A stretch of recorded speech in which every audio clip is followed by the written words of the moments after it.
Livro do profeta Jonas. Verso de número 1 nos diz assim: a palavra do Senhor veio a Jonas, filho de Amitai, dizendo: levante-se, vá à grande cidade de Nínive e pregue contra ela, porque a sua maldade subiu até a minha presença. Jonas se levantou, mas para fugir da presença do Senhor. Repita após mim: para fugir da presença do Senhor. Para Tarsis, desceu a Jope e encontrou um navio que ia para Tarsis. Pagou a passagem e embarcou no navio, para ir com eles para Tarsis, para longe da presença do Senhor. Repita comigo: para longe da presença do Senhor. Capítulo de número 3, versículo 1. Um pouquinho mais adiante aí da sua Bíblia, do seu aplicativo. Verso de número 1, capítulo 3. A palavra do Senhor veio a Jonas pela segunda vez. Repita comigo: pela segunda vez. Pela segunda vez. Dizendo: levante-se, vá à grande cidade de Nínive e pregue contra ela a mensagem que eu lhe darei. Jonas se levantou e foi a Nínive, segundo a palavra do Senhor. Amém, meus irmãos? É um texto muito conhecido, muito didático, que as crianças conhecem, que é muito utilizado para falarmos da pessoa de um missionário, que de primeira instância recuou, retrocedeu a voz, a palavra do Senhor que chegara no seu coração. Sabendo todos nós do histórico, da bagagem, do conflito que havia entre essas duas nações, entre o povo de Nínive e o povo do Senhor, sabemos que não era à toa o medo, o receio, a dúvida que pairava no coração de Jonas. Mas quem estava chamando para ir a determinado lugar é aquele que também se responsabiliza, é aquele que dá conta, pois ele fala e ele é Deus para velar, para cumprir com a sua palavra. Perceba que o propósito de Deus não foi olhar para o conflito, não foi para olhar pela rixa, para o preconceito. O propósito de Deus foi olhar para uma nação, sabendo da maldade, sabendo da perversidade e do juízo ao qual ele poderia proporcionar a eles. Mas para isso, Deus confiou a alguém uma palavra. Não foi um lugar específico, não foi uma cadeira específica, não foi uma autoridade, uma autonomia diante de governantes. Ele apenas confiou a um homem uma palavra. Palavra esta que daria a ele autonomia, autoridade, graça, capacitação para o fim ao qual ele foi destinado, direcionado para ir na presença do Senhor. Perceba que a palavra, quando chegou ao coração dele, ele teve uma reação. A reação a qual proporcionou no seu coração é de fugir. Aonde ele arquitetou, aonde ele procurou, aonde ele alcançou, na sua mente, no seu entendimento, uma fuga. E nesta fuga, ele viu agir de Deus ao seu encontro. O que eu quero dizer isso para com vocês? Jonas, dentre milhares, foi escolhido, foi separado, foi privilegiado.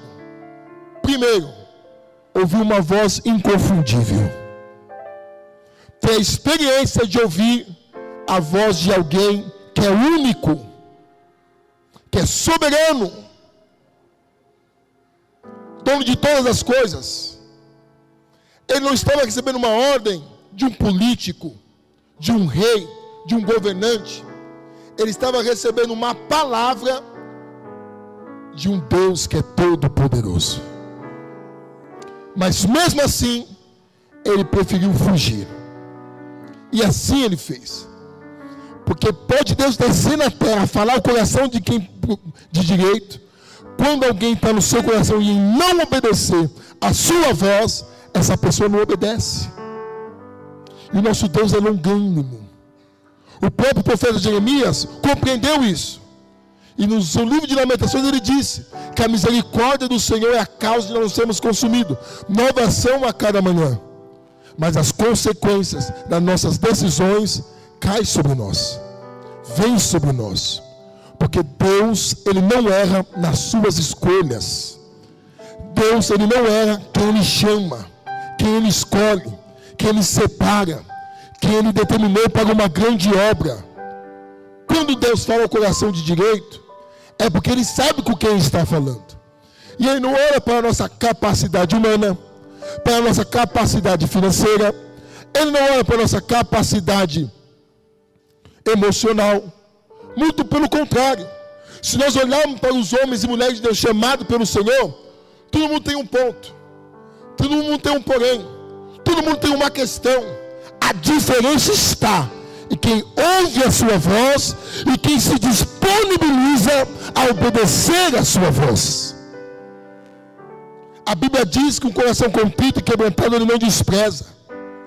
Que Deus requer de nós um coração de obediência. O resto, Ele se responsabiliza. Porque a palavra é dEle, a mensagem é dEle, o povo é dEle, as condições vêm dEle, a graça é dEle, tudo é dEle, para Ele e por Ele são todas as coisas. A única coisa que o nosso Deus requer é um coração voltado para ouvir a sua palavra.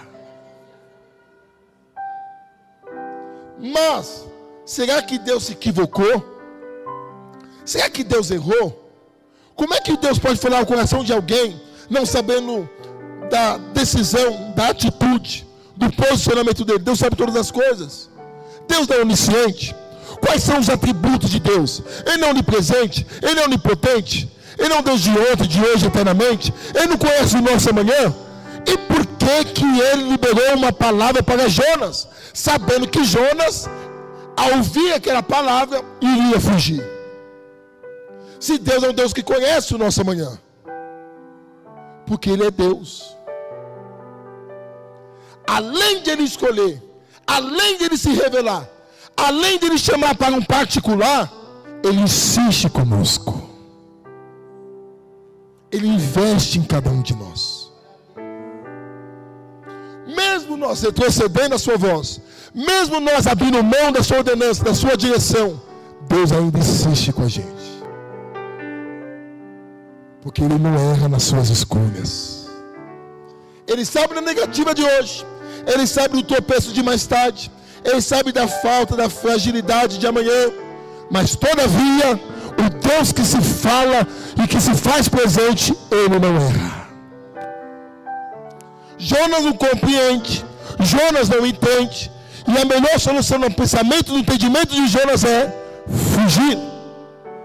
Mas o Deus que está se revelando a Jonas sabe que hoje ele foge, passa por um processo, mas quando Deus libera a segunda palavra, Jonas está lá, caminho de Nínive, para fazer a vontade de Deus na sua vida. O que eu quero compartilhar com vocês aqui nesta manhã: Deus te escolheu. Deus, Ele não errou na sua escolha.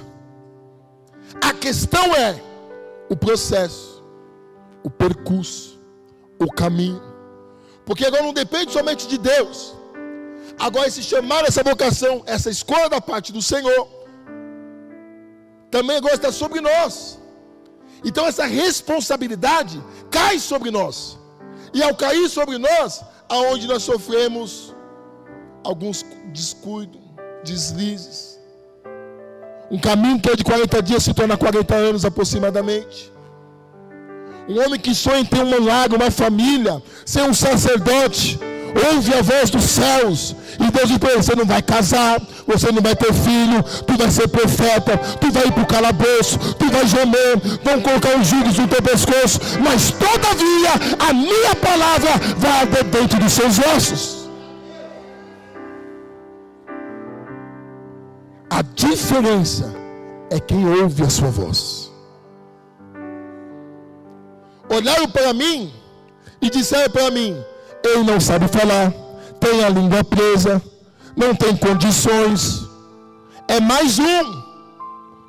Colocaram ele ali porque estão fazendo uma média com ele. Mas eu soube desde o princípio que quem me chamou se responsabilizava pela minha vida. E se eu não acreditasse nisso, ninguém ia acreditar por mim. Eu me recordo que eu estava aproximadamente com 6, 7 anos. Uma tia minha entrou na casa da minha mãe, batendo na porta, dizendo: olha, Deus falou comigo, com o menor da nossa família, e é o Vinícius, vai ser um homem de Deus, profeta de Deus, pastor de igreja. Os anos se passou. No coração daquele jovem veio um desejo de ser um jogador de futebol.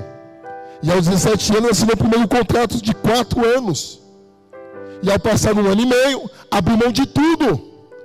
Passou-se 5 anos, taxado como preguiçoso, só quer saber de igreja, de obra, de evangelismo, de visita, de hospital do câncer, de cemitério, de culto fúnebre, de culto no lar. Os anos se passou, mas aquela palavra que ardeu aqui, ninguém roubou de dentro. Ninguém tomou de mim. O que eu quero afirmar isso para você? Jonas, para de fugir. A palavra que você ouviu, a voz que você ouviu, ela se responsabiliza por tua vida. Mas você precisa crer. Você precisa confiar. Porque ele libera uma palavra. Ele dá direção ao povo ao qual você vai se deparar. Mas o caminho, o percurso, não compete ele dizer. Porque se ele dizer, aí que nós fugimos mesmo. O importante é nós se colocar na posição. Mas custou para Jonas se colocar nessa posição. Custou muito caro. Porque a fuga dele não foi atribuída somente para ele. A fuga dele trouxe males para uma embarcação, para pessoas, famílias que estavam ali presentes naquele lugar. E quando você sabe que você está em falta, quando você sabe que você está fora da direção, você sabe que quando chegou o conhecimento dele que o barco ia naufragar, que as coisas iam de mal a pior, ele: opa, para de queimar seus deuses. Eu sei que é o Deus que está se revelando, eu sei que é o culpado, me lança no mar, acaba com a minha vida, eu desejo a morte, mas obedecer a voz dele eu não quero. E o texto sagrado diz que assim fizeram para com ele. Mas o Deus que liberou uma palavra, ele se responsabiliza. O impossível se tornou possível. Um peixe virou chofé de Jonas. Durante 3 dias ele teve um encontro com o Senhor naquele lugar. O gás gástrico, as coisas a quais ele poderia perecer dentro daquele peixe, não surtiu efeito nenhum sobre ele. 3 dias, hein? Provavelmente 3 dias jejuando e orando. Isso não é história da galoxia, irmão. Isso é Bíblia. Se está na Bíblia, eu creio. E quando ele se decidiu, eu vou obedecer, ele chegou no caminho de Nínive. E no capítulo de número 3, o texto declara que ele conseguiu entender e se levantou e foi à grande cidade de Nínive. Não entendeu que através da palavra a qual Deus deliberou na sua vida, uma nação se converteu, uma nação se arrependeu, ao ponto dos animais jejuarem, clamando, demonstrando que estavam pedindo misericórdia para esse Deus de Jonas. Você não entende que a sua desobediência, a sua demora para atender o chamado que pode ter na tua vida, está fazendo uma embarcação às vezes naufragar, está fazendo famílias perecer, vidas que não tem nada a ver com a tua decisão, com a tua escolha, também padecer, porque por onde você passa, ao invés de dar vida, está trazendo desgraça, maldição, por falta da obediência da palavra de Deus a teu favor. E tem mais, hein? E uma nação que espera a palavra, e uma nação que precisa de um arrependimento. E aprendemos 2 pontos aqui. A palavra de juízo chegou para um fim, para um efeito, Na percepção de Jonas era um, mas no propósito de Deus era outro. O que Deus queria com aquela cidade? Um arrependimento. Depois que ele foi, ele achou que tinha que ver o fogo do céu, a ruína, a destruição de toda aquela nação. E não foi assim que Deus fez. Deus atentou, Deus foi misericordioso, e ele não compreendeu. E às vezes, não é porque eu e você estamos ouvindo a voz de Deus, estamos tentando se enquadrar no centro da sua vontade, que o nosso senso de juízo, o nosso achismo é o propósito de Deus.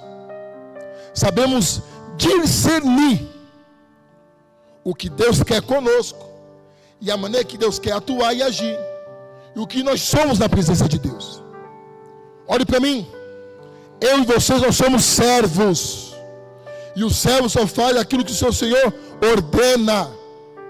E não se preocupe com o amanhã. Faça aquilo que Deus confiou na tua vida hoje. Basta cada mal do seu dia. O dia hoje, você tem que adorar, você tem que servir, você tem que glorificar, você tem que fazer a vontade dele na tua vida. Deixe que amanhã ele dará conta a si mesmo. Não deixe a ansiedade tomar conta do teu coração. Você não percebe que a ansiedade está tirando você do centro da vontade de Deus? Está fazendo você olhar para o mundo, para essa vida, com cabresco, com uma visão limitada, com uma percepção curta da voz, da palavra que o dia chegou no teu coração. Aquilo que o olho não viu, aquilo que o ouvido não ouviu, que nem subiu ao teu coração, é que Deus tem reservado para você. Mas como você e eu vamos desfrutar se não estamos capazes de obedecer a sua voz, que já ecoou dentro do nosso coração? Mas eu tenho uma boa nova de Deus para a tua vida nesta manhã. O Deus que te escolheu, que não era na tua escolha, está fazendo você ouvir mais uma vez a sua voz, a sua palavra, dizendo: te escolhi, te chamei, te separei para o profeta. Na tua boca não será maldição, derrota, não vai acontecer, não é para mim. Hoje Deus converte teus lábios, a tua boca, a tua língua. O que Deus manda lhe dizer é: tu és ungido, separado, estou contigo, a tua casa é minha, o teu sonho é meu, o meu projeto ainda está de pé. O que eu devo fazer? Não fuja. Não fuja. Se posicionemos, abraçamos a causa, façamos aquilo que Ele confiou na nossa vida. Olhar para alguns é loucura. Um homem, para uma nação, é derrota, é queda, é desgraça. Mas as pessoas não entendem que a contabilidade do céu é diferente da nossa. Deus não conta com 7, 10 mil, Deus conta com 300. Quer ver meu lugar essa fala aqui? Deus conta com você. Você não entende que nesta vida tudo está sendo propagado, feito para eu e você perdermos a visão, para deixarmos de ouvir essa voz que lá atrás, ou quem sabe hoje, está ecoando aí dentro do teu coração, para você dar ouvido a outras palavras, a outras vozes, a outras falácias. Como a própria Bíblia diz, as más conversações corrompem os bons costumes. Até o que nós ouvimos nós temos que tomar cuidado, porque aquilo enxerta dentro do nosso coração, vira uma verdade absoluta e não há ninguém que arranque.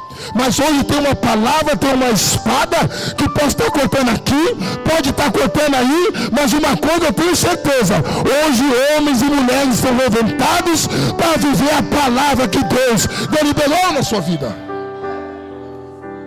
Repita comigo: eu tenho uma palavra. Alguns já entenderam. Você pode glorificar Jesus por isso? Tem muita gente esperando, aguardando, buscando, gemendo, chorando, por causa de uma palavra e não consegue alcançar. Pedindo uma resposta, uma direção. O que eu faço? O que o Senhor tem na minha vida? E uma palavra chegou na tua vida. Uma palavra chegou a teu respeito. na tua casa, na tua família. Algo do céu já foi decretado a teu favor. Basta nós se posicionarmos, pagarmos o preço e deixarmos a glória de Deus se revelar na nossa vida. Uma vez eu ouvi, preste a desistir, mas seguindo meu caminho. Deus, eu não aguento mais, as lágrimas descendo no meu rosto. E eu descendo o meu percurso, o meu caminho, antes de eu chegar no momento da oração, um homem atravessou a rua, não sei de onde ele veio, e falou assim: jovem, vem aqui. Ele olhou para mim e disse: Deus não deve nada para ninguém. Descansa o teu coração. Deus conhece o teu sacrifício e a sua renúncia. Deus não deve nada para ninguém. Isso foi meados do ano de 2006, 2007. Nunca mais esqueci essa palavra. Deus não deve nada para ninguém. Ele não pode fazer como o meu coração almeja hoje. Ele não pode responder o desejo e o anseio do meu coração hoje. Mas o anseio e o desejo, a vontade dele para com a minha vida, eu não tenho dúvida que em breve chegará na minha vida. Contigo não é diferente. Deus não deve nada a ninguém. Se há uma palavra liberada a teu respeito, a teu favor, descansa. Essa palavra vai se cumprir. Essa palavra vai te alcançar. Ela vai fazer aquilo que foi ordenado, deliberado a teu favor. Ela não voltará para o Senhor vazia antes de fazer aquilo que lhe apraz. Você entende? Que sobre a tua vida há uma palavra que não é somente destinada acerca da tua pessoa, é por onde você passa e as pessoas que te cercam. Assuma ela. Anseie por ela. Pague o preço por ela. Não se permita passar essa vida sem ver o cumprimento da palavra de Deus a teu favor. A palavra é para você. A palavra é concernente à tua pessoa. Ela está direcionada, destinada à tua pessoa, à tua casa. E é você que vai viver. É você que vai desfrutar. E é você que vai ser o cumprimento dessa boa palavra. Mas para isso, você hoje precisa às vezes vencer a ansiedade que perturba o teu coração. Quem sabe você que está me ouvindo, sabe que a palavra te alcançou. Ela penetrou no teu coração. Você tomou posse da palavra. Você crê no Senhor. Mas o que você vive hoje te impossibilita de dar um segundo passo, de ir adiante, de ir mais além, de ir mais profundo. Mas eu quero lhe dizer, não tem um fundo, não tem um peixe, uns falam que é baleia, mas sabemos que pelo texto diz que é um grande peixe te esperando. Não. O que tem te esperando é um Deus de braços abertos dizendo: ainda minha palavra está de pé. Tu deseja? Tu quer? Vai perseguir? Vai prosseguir? Vai persistir? Vai avançar? Vai crer? Ou vai se permitir ser mais um? Como assim, pastor? Que até começou bem, até ouviu, até se levantou, até foi, mas ficou no meio do caminho. Quantos estão assim? Mas hoje Deus tem um encontro contigo no meio do caminho, como foi pregado na sexta-feira aqui. Sexta-feira foi dito que o bom samaritano chegou e encontrou ferido, meio morto, meio vivo, mas o bom samaritano colocou sobre os seus ombros, levou para a hospedaria, tratou, cuidou, pagou o preço, mas aquela morte não prevaleceu. Por quê? Ele se responsabiliza. Jesus se responsabiliza. Você não pode deixar de crer no quê? Na palavra. Não recue, não retroceda, não abra mão da palavra que chegou a teu favor. Não abra. Não deixe a ansiedade, não deixe a crise, as portas fechadas, nada e ninguém roubar a palavra que chegou na tua vida. Ora mandacana massuya. Uri mandere mandacana massai. E não adianta, o texto disse que ele correu para se esconder. E a Bíblia diz que os olhos do Senhor como chama de fogo. Tudo fica nu patente diante dos seus olhos. Ele conhece o nosso deitar, o nosso levantar, os nossos passos, até os nossos pensamentos. Não tem como fugir. O salmista disse: se eu descer no Sheol, lá ele está. Se eu descer no mais profundo abismo, lá ele estará também.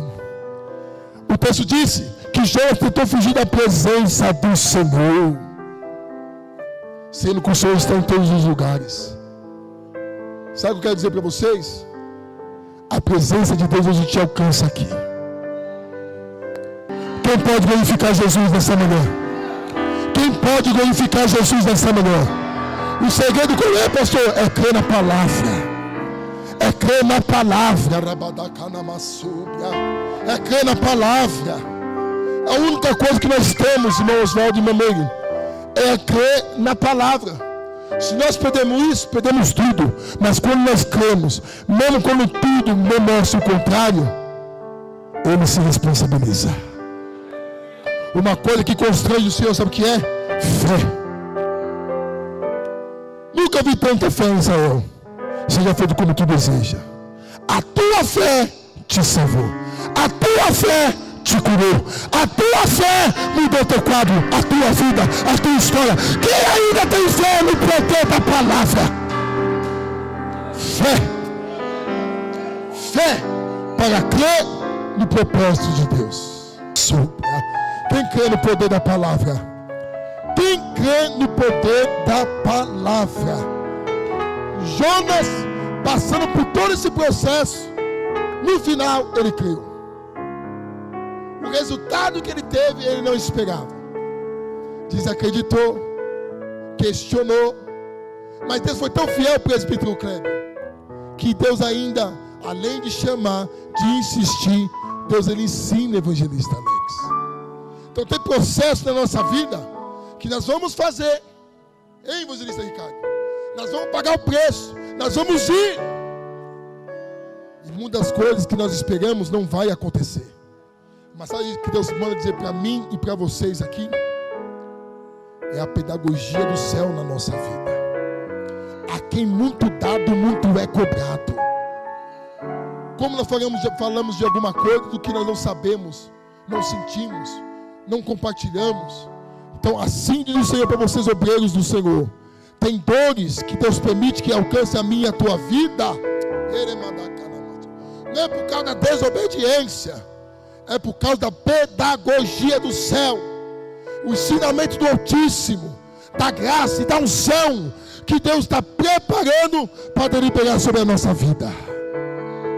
Mas assim diz o Senhor, ao mesmo tempo que a aprovação vem, ela passa, ela passa, ela passa, ela passa. Repita comigo: a única coisa eterna nesta vida é a nossa salvação. Você pode aplaudir Jesus por isso? Você pode aplaudir Jesus por isso? Então essa aprovação vai passar, pastor? Vai passar. Essa dor vai passar, pastor? Essa dor vai passar. Esse conflito vai passar? Vai passar. Porque aquele que te liberou uma palavra a teu respeito se responsabiliza por tua vida. Vai passar. Creia. Creia, Lucas. Somente creia, Lucas. Creia, Lucas. Tem alguém insistindo ainda conosco, meu irmão?